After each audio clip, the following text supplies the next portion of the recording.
48 November. You got the B-52 in sight, and you're 1 o'clock in a mile and a half, 1,000 feet. Affirmative for 48 November. I'm going to go ahead and turn my downwind. I'll take him down the left side and staying above his wake turbulence.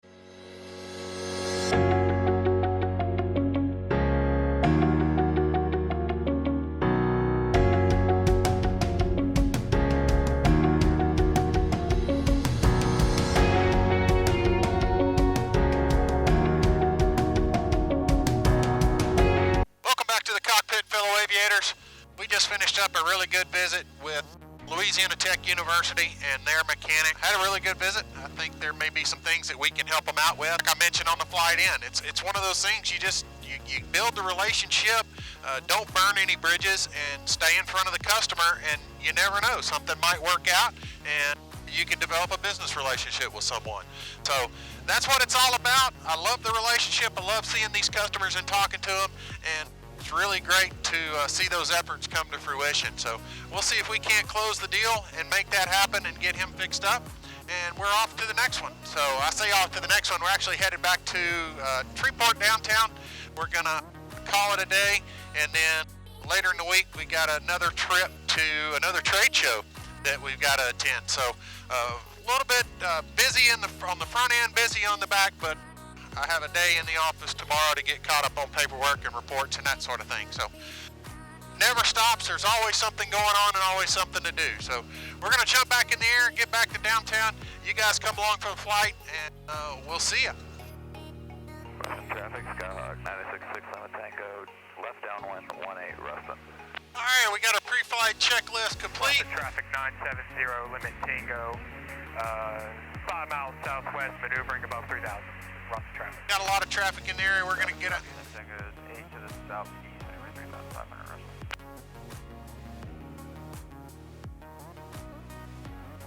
Make sure we check final and base. Ruston traffic, Centurion 604 November is departing 18 Ruston. Approaching runway 18. Entered runway 18, 5,900 feet remaining.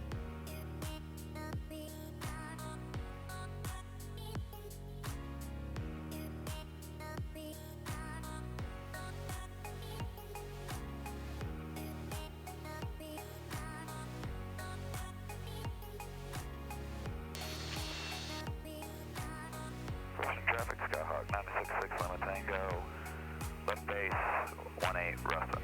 Traffic, Centurion 604 November is turning a right crosswind, 18 Ruston, departing the pattern to the west. All right, got a lot of traffic coming out of Ruston. It's a flight school. They do a lot of flight training. And so basically I'm going to do a right turnout, get out of their pattern. There's a lot of airplanes in the practice areas. I can see on ADS-B, if I just scoot out here to the west, I'll be getting out of the way of all the traffic that's coming into land, in the pattern, and also out in the practice areas.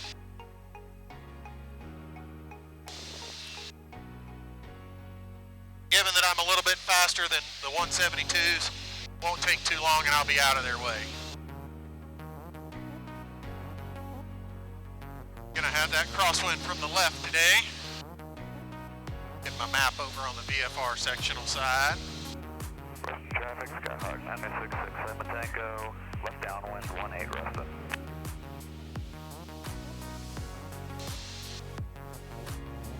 And I'm gonna go ahead and switch it over to Monroe approach. You're the controlling authority for this area, and about 4 or 5 minutes from now, I'll switch over to Shreveport approach. We've got to contact them within 20 nautical miles, so I usually give them about 25, 30 miles. Go ahead and get my METAR dialed in. Get my frequencies in.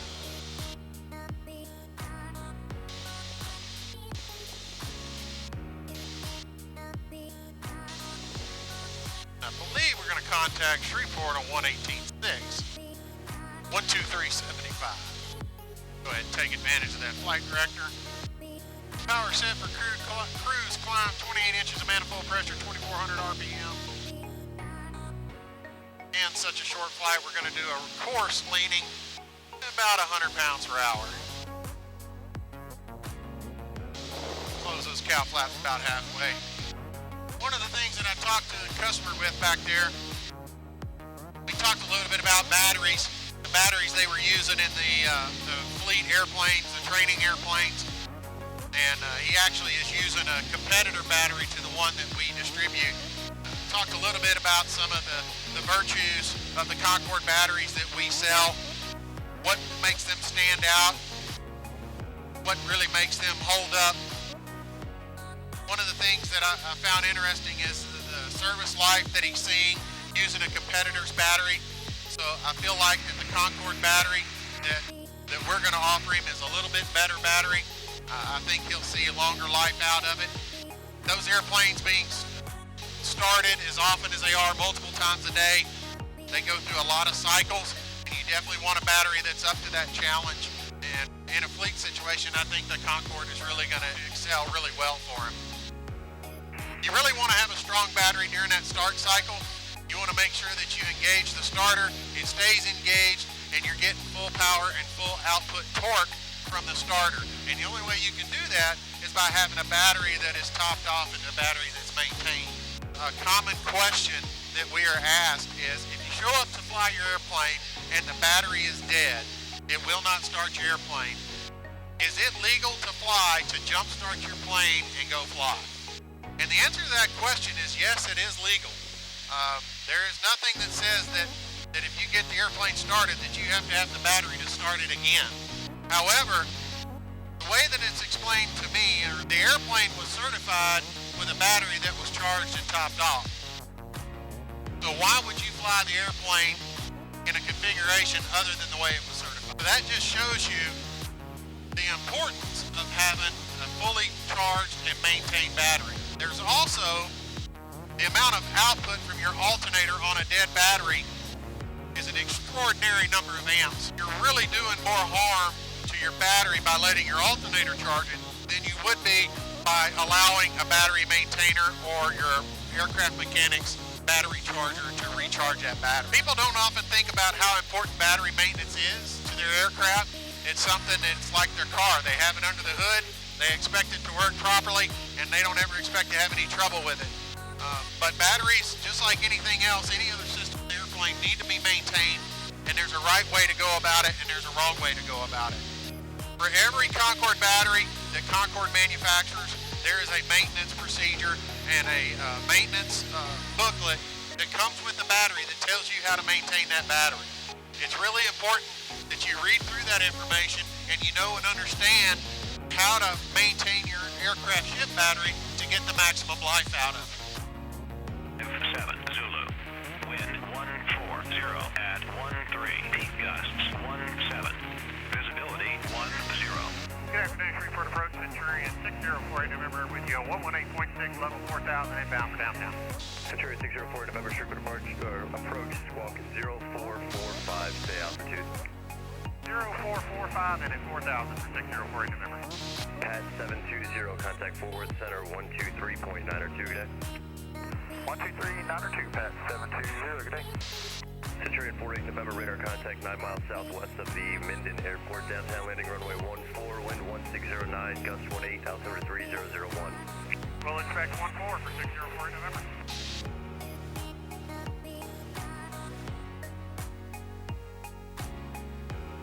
Oh, they got a little bit of trouble with that frequency, but that's where knowing the other approach control frequencies can help you out. If you go to the west side, it'll tell you 119.9 is Shreveport approach for coming in from the west, and so that's the frequency I used, and then they switched me over to 118.6 for the alternate frequency. Should be making a left base into 14. Quite a few bumps up here today. Makes you enjoy the days that you get the smooth air and the tailwinds. 25 knot crosswind, but there are worse things in life. We're going to start that descent for downtown, start slowing her down, and we'll get the gear down. Yeah, Shreveport approach 40 November has field sight. Centurion 40 November, roger. 40 November, I'm beginning my descent for downtown. Centurion 48 November, roger. Get her trimmed for our descent here.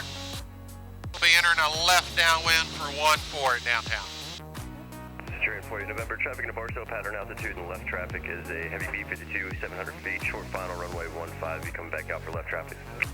40 November, we'll be looking for the traffic.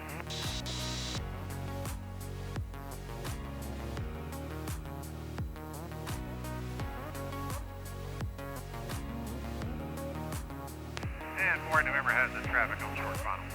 Centurion 48 November, roger. Maintain visual separation from the heavy B-52, caution wake turbulence. We'll maintain visual separation for it.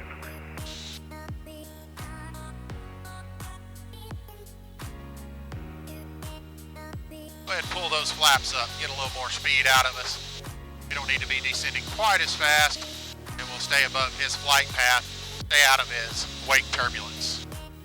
Centurion 48 November, you saw the B-52 in sight on the left downwind now for runway 5. That's affirmative. I've got him on the downwind. I'm going to stop it at about 2,500. Stay above him, and then jump into a left downwind for 14 downtown. Centurion 48 November, roger, appreciate that, and contact downtown tower 120.22. Have a nice day.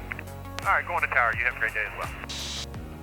And downtown tower 604 November, 7.5 east-southeast, keeping it high for B-52 for 14. Number 604 November, downtown tower, left, correction, you cleared land runway 14, wind 17013. All right, cleared to land 14, we'll enter a left downwind for 14. 48 November, roger. Traffic, 12 o'clock, 1 mile, 1,000 feet below. B-52 doing pattern work here at Barksdale Air Force Base. Pretty cool, he's doing short pattern work too. I was really expecting him to extend out quite a bit further, but he's already turning left base and will be a base to final. So I'm gonna go ahead and keep it up high, stay out of his way, and enter my left downwind, and we'll lose the rest of this altitude on the downwind.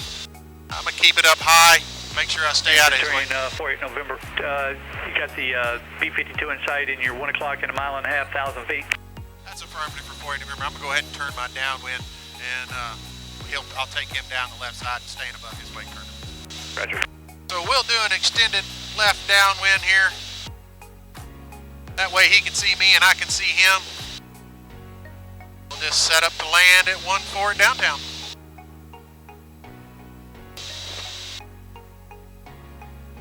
I'm at 2,000 feet, he's at 1,000 feet.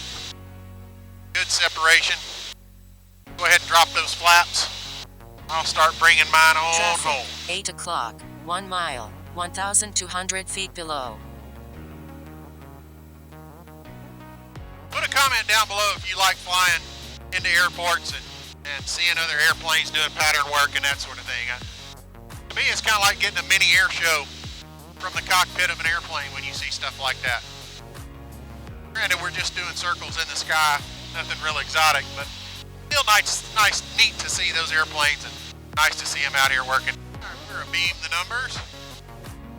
A little bit high. Keep bringing that power back. Nice thing about the 210 is she will come home in a hurry. So if you get the drag, get the configuration, you can put it right on glide path. And we're turning into the wind.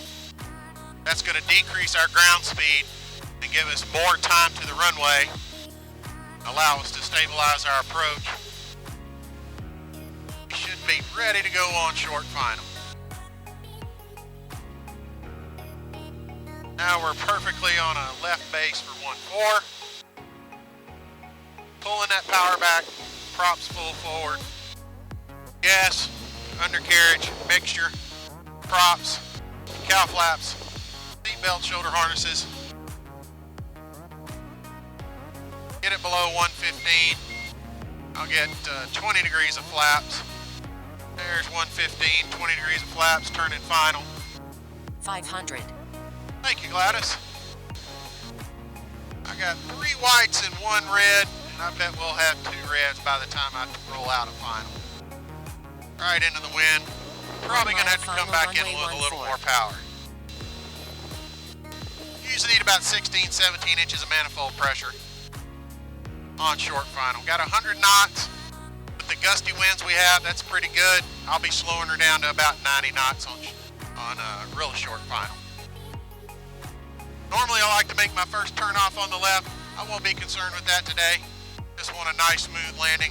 I don't want you guys riding along to think ill of me because I hit the ground too hard. One last check, make sure that landing gear is down. Passing a buzzard on short final, that's always exciting. There's 90 knots. Power's coming out. Press that descent if we can squeak it on. little bit of a float there. Now we're going to settle right down into it. There we go. You didn't even feel the wheels touch, did you? Centurion 48 November, where you parking? North end of Golf for 48 November. Centurion 48 November, left on Echo, November to Golf, monitor ground 121.65. Not going to make Echo. Can I take 5? You can just quick 180, no traffic in trail. All right, 180 on the runway, back to Echo 48 November. Thanks.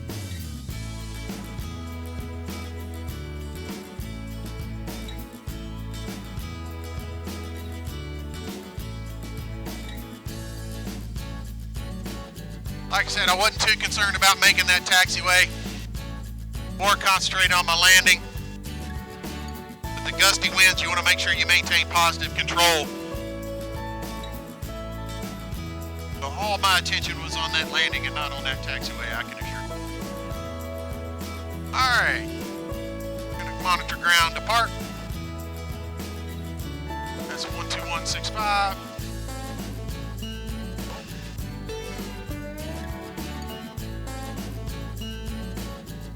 165, cow flaps verified.